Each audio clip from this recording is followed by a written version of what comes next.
Good morning, everyone. I'm so excited about our show today. As you know, we didn't get finished last week, and we were talking to you about the myths of, myths versus facts of motivation and how to motivate yourself, and basically what to spend your time doing and what to not spend your time doing, because some things just plain don't work. And we only got to two of the list that we gave you last week. So we're going to continue on today. Yeah. You brought your coffee because that is a motivator sometimes, if that's what you use. And the stuff Barbara and I use is even more motivating than coffee and Yes. healthier. So I'll give ourselves a shameless plug there. But I want to welcome my co-host, Miss BarbaraEllison, and she's going to review what we did last week and tell us where we're going this week. Yeah. Hi, everybody, and welcome to the Mavens of Motivation. I love doing this show just because it gives us a chance to talk about the things that we are learning for ourselves. Because most of the time, I have found that for myself, as a kid, I always wanted to be a teacher. I think I've shared that with you before. And so now, as a trainer, it is so fun to see the fruits of my labor when somebody says, "Oh, wow, Barb, oh, I understand. I get that. I get what you're saying. I understand it. I know how to apply it." Well, last week we talked about, the myths that motivation is something you either have or you don't have. Well, that's not true. Motivation can be a skill that you can learn. And that's one of the things that Carol and I talk about and we teach. Everyone has the ability to learn to be motivated. Can I say something on that? No, you'd think you were part of the show or something. I mean, no. Well, one of the things Barbara and I have found is that, yes, we're motivational coaches and we work with people. That isn't really our main thing, but we It's part of it. It's part of life. It's part of life and it's part of our lives, definitely. But oftentimes, if you're not motivated and you've done the things you know to do, you may need a friend. You may just need somebody to kick you in the pants. And that's what we do, because both of us forget. And, and one of my favorite things is to have pencil and paper lists of things just on a to-do list. Barbara has been typically using computer and digital calendars. So I'll be going, get out your pencil and paper. We're going to make a list. Because if you have a pencil and paper, you get to mark it off. And to me, that's motivating to say, right. Oh, we got to mark off this, this, and this. But then Barbara's, motivating me, saying, Carol, you've got to get these posts. You've got to learn this and learn to enjoy it. But she goes and learns stuff and then teaches me, because I'm typically doing film and editing stuff to get these shows up. And plus, I'm blessed to have a husband that takes not a lot of time. I mean, he's pretty easy, don't you think, Barbara? Oh, I mean, yeah, absolutely. Yeah, he's self-sufficient. Yeah, he's very self-sufficient. I always think of it as that, he's not high maintenance. Yeah, he's not. Some men are. Really not. But he's not on most things, he's not. on most things. Now, he doesn't like to be neglected, Right. and there are times that he, wants things quiet and, just wants me to sit down and watch something with him. We don't watch a lot of TV, but so there are those things. So we have learned to divide and conquer. To get back to my comment, we've learned to divide and conquer. Yeah. She learns a lot of things that I don't sit through the classes and learn, but then she teaches me in a bullet point. Okay, let's do this. Let's go on Zoom. This is the high view. Yeah, and so that has been such a blessing to me, because I don't have to sit through an hour class here and an hour class there and an hour class there to get my one or two ahas. And truthfully, in defensive classes, I'm all for them. We do them. If you get one aha out of a class, It's well worth it's it. worth the money and it's worth the time. Yeah. However, there are times that if you can find a running partner and run with that, will y'all can divide and conquer things. And then there's times that say Barbara can't be on a call or something like that, that I will go and do the call. And or class. I'm not opposed to classes, but I'll go do them and share with her because she does spend a lot of time learning these different things. And all of these things work in together to grow our business, whether it's the podcast, which we don't monetize, but the podcast or the our company that's with the wellness and nutrition, or just our coaching things. And we do have a couple of coaching things that'll be coming up this spring. So watch We're for excited. watch for the news on that, because that's going to be exciting. And so just, if you're struggling with motivation and the facts and myths that we are telling you this week and last week don't get you off the dime. Find a friend that you get along with, because it in a way is like a marriage. I mean, Exactly. it can just be a now and then thing, but Barbara and I have kind of, we're not business partners in the traditional sense, but it's kind of like a marriage. And there are times that we're going, well, I don't want to do that, but I do. And so, back and forth. And so, or do you like this? Well, no, I really don't like that. Why don't you go change this or that? And, between a husband and a wife, it might be an outfit. With us, it's like cards and advertisements and like the things that we put up with our shows. And Barbara's getting really good at publishing those. Yes. So anyway. It's see that's one of the things. Find what makes you, what your creativity. And I have to say, I've never thought of myself as being really creative, of like graphic kind of things. But now I am like, wow, I'm enjoying it. I'm enjoying it. The other night she was going, yeah, I'm just done. I'm done for the day. I said, well, you think this is fun? We need this card. She goes, that's true. And she knocked one out. Yeah. So, but anyway, so the other thing that we talked about last week was fear and punishment. This comes under the heading of that we beat ourselves up. Big time. We tend to really beat ourselves up and thinking that that's going to motivate us. And I think some of it comes from our childhood. Exactly. For our safety, our parents told us no.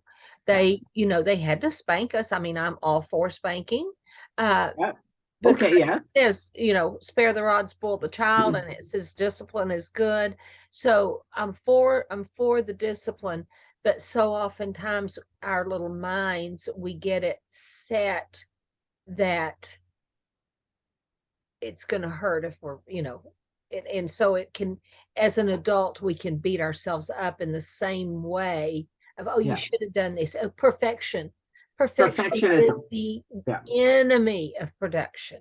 The enemy of production. We have a mentor that says perfectly imperfect. Do it. Just do it perfectly and perfect. Done is better than perfect. Get it out there. Get yourself motivated to get whatever it is, your message, your whatever that intangible thing that you feel inside of you that you're supposed to be doing. Get it out there. Because you know what? That's motivating. Because then when you start to see people that come back to you and go, oh, wow, this is great. That takes you to the next level of motivation.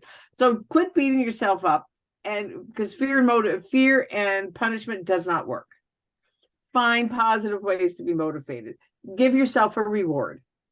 It can be pat yourself on the back.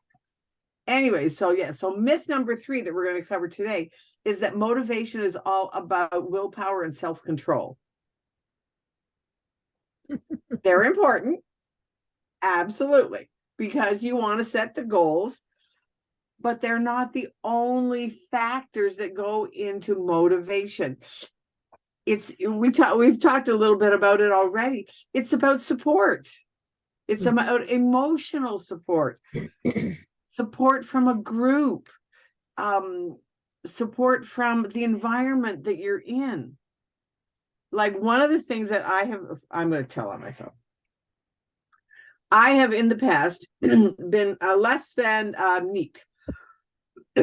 My desk once in a while would be just, and then I would have my little computer on my desk and be trying to move stuff around, and it would be, and I just got to the point I'm where going to tell off on her. How long did you go that one time without opening your mail? Was it like almost a year? Oh, months. Oh, yeah, months. There was some of it that had probably been there a year. Yeah. And what did you find in that mail when you finally went through it? Checks. Cash. There was cash in there too? Yeah, because it was a Christmas, a birthday card or something. Okay. And so she went through it. Took her a while because there was so much, but she got like in the hundreds of dollars. Oh, yeah. Hundreds of dollars. I'm like, if I had that sitting in my mail, I'd be ripping it open. And I didn't, the thing is, though, I didn't even realize it. Yeah. And luckily, I didn't toss it out. Yeah. Luckily, I did. But I had hey, not the neatest person on the desk. Now I've gotten so much better. I mean, like now my desk has one little because I'm working. Yeah. But at the end of the day now, I pretty much tidy up my desk. Anyways, but one of the days that I can't remember, it was like, oh, I can't stand this pile of mail, so I just put it all in a bag and put it in a drawer. Well, that's where it went. That it was months, probably close to a year. That was that pile. Yes. Not going to do that ever again. But you know what? Things happen like that. So motivation is, find support. And so now one of the things that I took was a class on procrastination. Like we're teaching you what we learned. Took a class on motivation and not giving into and not to procrastinate. Well, one of the biggest things was they did a whole section on your environment. What's the environment that you have? Is it messy around you? Well, if it's, guess what? In my case, yeah, mine was messy. We did that one show a long time ago about clutter. About clutter. That was it. I think was the name of it. And it's just, it is huge. Get rid of the clutter. And just as an example for me, I do this in my basement. And so I have a sizable room here. It's not enormous, but it's not tiny. And I like to keep it clean. But a while back, I drug out all my storage that's here in the basement and was reorganizing things. And we have a little pantry down here and making sure things weren't, the cans weren't blowing up in the dark of night. Yeah. Just things like that. And just going through and cleaning and making sure. Well, I drug a couple of things out that I'm looking at over here and they're still out. And I told Keith, I said, I've got to get that done because when it's clean, I love coming down here and just spending time because it's a cozy little room. Exactly. I mean, Barbara's been here. It's a nice little room. And it's not fun when it's cluttered. Exactly. And yet I get called away. I've got to do something for the show, or I've got to do something upstairs, or I've got to take care of the chickens. We had a baby born today, or hatched today, a new baby. So, just things like that take, or repairs. We've had so much wind. Yesterday, I spent a lot of the afternoon out repairing our chicken coops and doing some things like that while Keith was working on the garden because it's gardening time. It's fixing to get busy around here at the Grandpa Henderson's homestead. Right, exactly, exactly. So all of those things are part of motivation because but part of it is clutter impacts your emotions.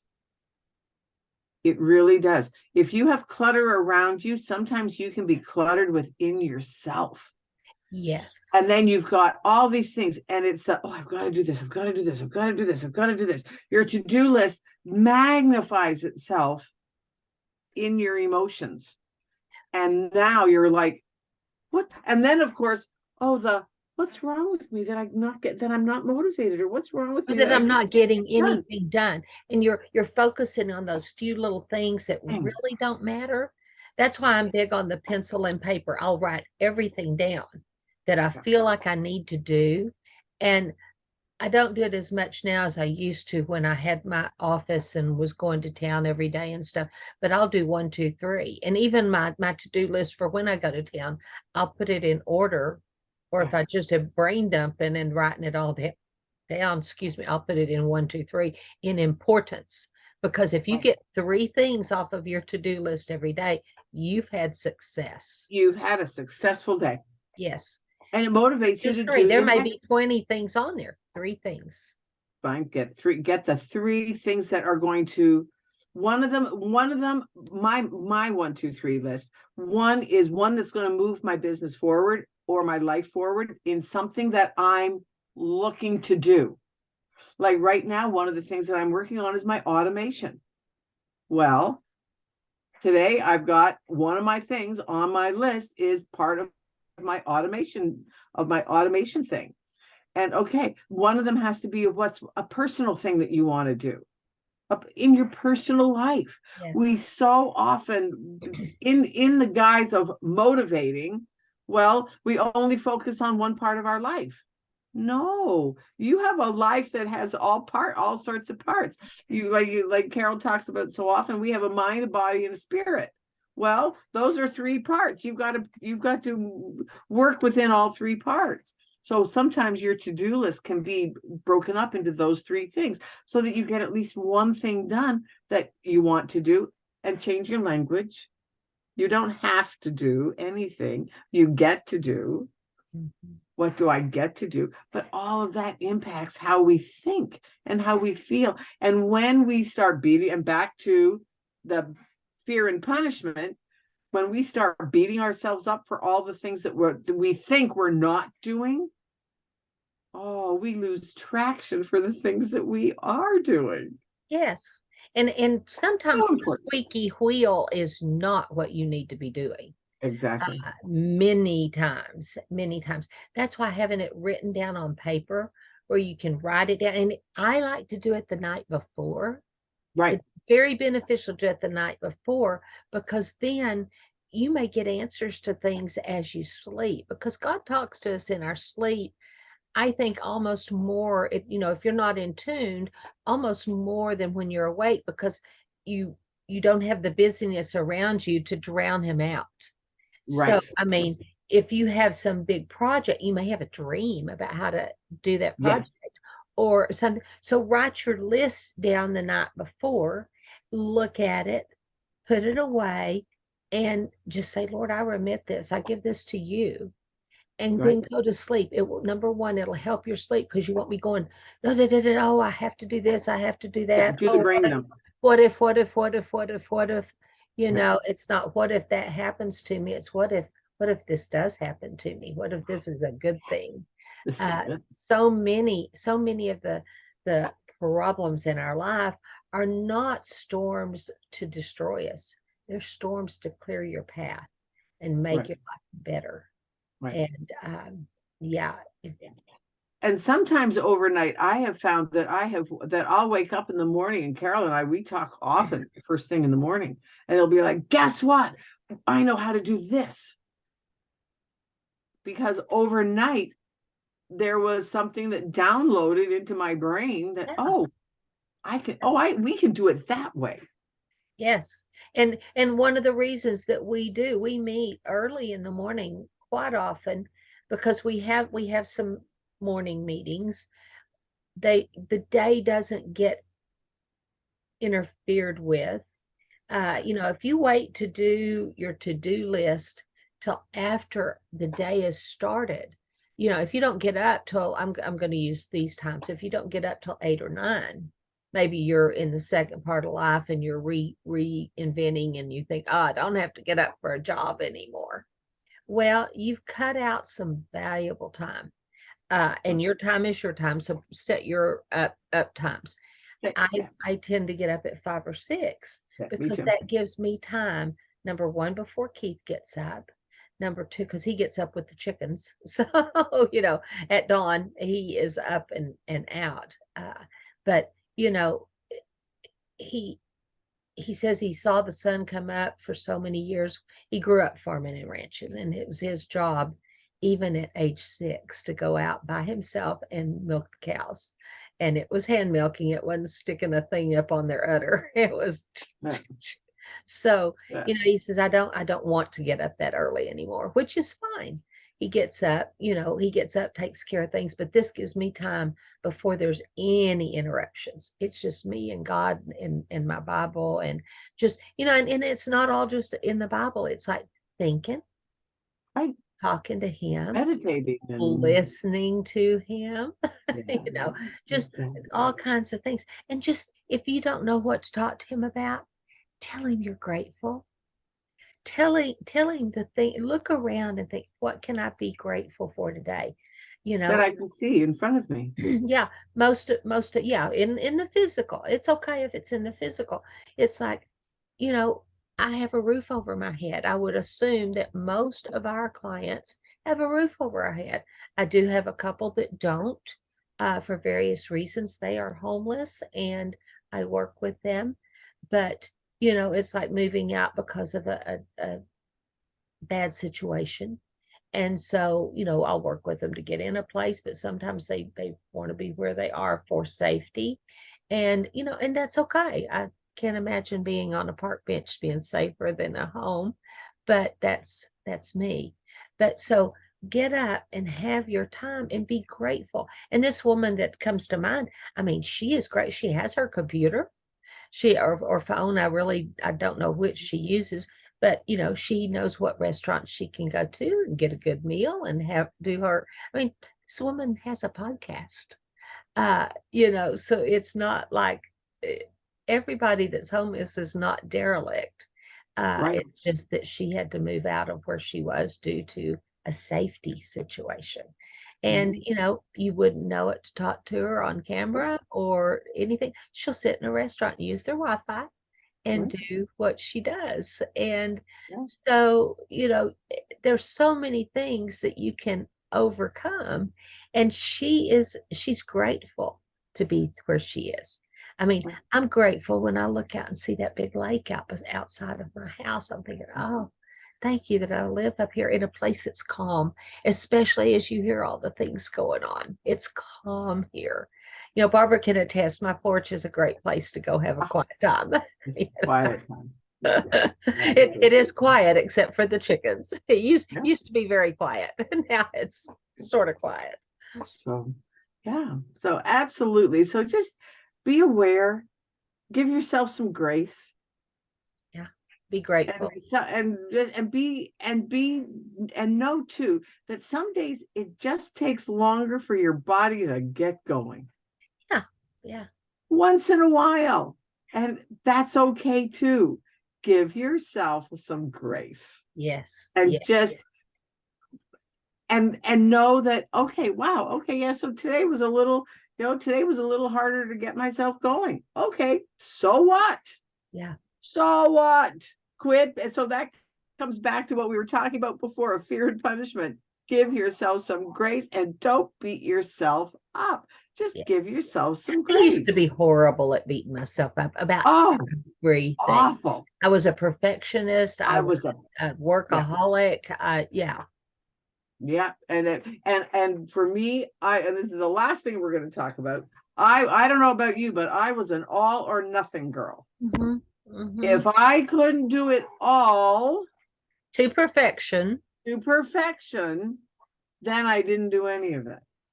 And now it's like, I want, maybe part of it is my age. I want a life that has ease and flow. Well, I I am think a not lot gonna, of people, though, have I'm found gonna, that ease and flow during the shutdown. During that yes, we've shutdown, had to and the embrace ease and shutdown flow. really had nothing to do in my life. My life didn't change a lot because My I life didn't already change. walked away from my brick and mortar modeling agency. But No, the ease and flow, people realize this is pretty nice. this is It's nice. pretty nice. And I don't mean sitting on the sofa eating Eating bonbons and watching bonbons. soap operas. That is not what I'm talking about. But look at the proliferation of podcasts and home businesses and Yes. homesteads. I And mean, they are homesteads. just Back to blooming. nature.